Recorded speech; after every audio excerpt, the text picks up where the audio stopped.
ఎన్నికలు ఎప్పుడొచ్చినా బీఆర్ఎస్కు జై కొట్టేందుకు సిద్ధంగా ఉన్నారని బీఆర్ఎస్ అధినేత కేసీఆర్ అన్నారు. నేడు ఎర్రవెల్లి ఫామ్హౌస్లో పార్టీ నేతలతో బీఆర్ఎస్ అధినేత కేసీఆర్ సమావేశమయ్యారు. వారికి భవిష్యత్ దిశానిర్దేశం చేశారు. తెలంగాణ ప్రజలు ఇవాళ కష్టాల్లో ఉన్నారని, కాంగ్రెస్ హామీలు నమ్మి మోసపోయి గోసపడుతున్నారని వ్యాఖ్యానించారు. కాంగ్రెస్ ప్రభుత్వ నిజస్వరూపం ఏంటో ప్రజలకు అర్థమైందని, ఎప్పుడు ఎన్నికలు వచ్చినా బీఆర్ఎస్కు జై కొట్టేందుకు సిద్ధంగా ఉన్నారని కేసీఆర్ స్పష్టం చేశారు. బీఆర్ఎస్ తెలంగాణ ప్రజలు నిర్మించుకున్న రాజకీయ అస్తిత్వ పార్టీ అని స్పష్టం చేశారు. నేడు బీఆర్ఎస్తోనే తమకు రక్షణ అని ప్రజలు భావిస్తున్నారని తెలిపారు.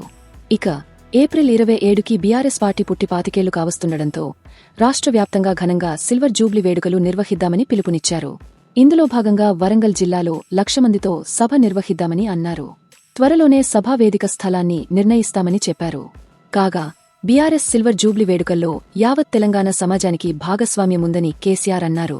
వరంగల్ సభ అనంతరం పార్టీని క్షేత్రస్థాయి వరకు బలోపేతం చేసి కొత్త కమిటీలను నియమిస్తామని వివరించారు. పార్టీలో యువత, మహిళల ప్రాతినిధ్యం పెంచుతామని పేర్కొన్నారు. ఎన్నికలు ఎప్పుడొచ్చినా బీఆర్ఎస్కు జై కొట్టేందుకు సిద్ధంగా ఉన్నారని బీఆర్ఎస్ అధినేత కేసీఆర్ అన్నారు. నేడు ఎర్రవెల్లి ఫామ్హౌస్లో పార్టీ నేతలతో బీఆర్ఎస్ అధినేత కేసీఆర్ సమావేశమయ్యారు. వారికి భవిష్యత్ దిశానిర్దేశం చేశారు. తెలంగాణ ప్రజలు ఇవాళ కష్టాల్లో ఉన్నారని, కాంగ్రెస్ హామీలు నమ్మి మోసపోయి గోసపడుతున్నారని వ్యాఖ్యానించారు. కాంగ్రెస్ ప్రభుత్వ నిజస్వరూపం ఏంటో ప్రజలకు అర్థమైందని, ఎప్పుడు ఎన్నికలు వచ్చినా బీఆర్ఎస్కు జై కొట్టేందుకు సిద్ధంగా ఉన్నారని కేసీఆర్ స్పష్టం చేశారు. బీఆర్ఎస్ తెలంగాణ ప్రజలు నిర్మించుకున్న రాజకీయ అస్తిత్వ పార్టీ అని స్పష్టం చేశారు.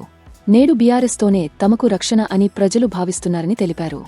ఇక ఏప్రిల్ 27కి బీఆర్ఎస్ పార్టీ పుట్టి 25 ఏళ్లు కావస్తుండటంతో రాష్ట్ర వ్యాప్తంగా ఘనంగా సిల్వర్ జూబ్లీ వేడుకలు నిర్వహిద్దామని పిలుపునిచ్చారు. ఇందులో భాగంగా వరంగల్ జిల్లాలో 1,00,000 మందితో సభ నిర్వహిద్దామని అన్నారు. త్వరలోనే సభా వేదిక స్థలాన్ని నిర్ణయిస్తామని చెప్పారు. కాగా బీఆర్ఎస్ సిల్వర్ జూబ్లీ వేడుకల్లో యావత్ తెలంగాణ సమాజానికి భాగస్వామ్యముందని కేసీఆర్ అన్నారు. వరంగల్ సభ అనంతరం పార్టీని క్షేత్రస్థాయి వరకు బలోపేతం చేసి కొత్త కమిటీలను నియమిస్తామని వివరించారు. పార్టీలో యువత, మహిళల ప్రాతినిధ్యం పెంచుతామని పేర్కొన్నారు. తాజా సమాచారం కోసం లైక్ చేయండి. ఛానల్ను సబ్స్క్రైబ్ చేయండి.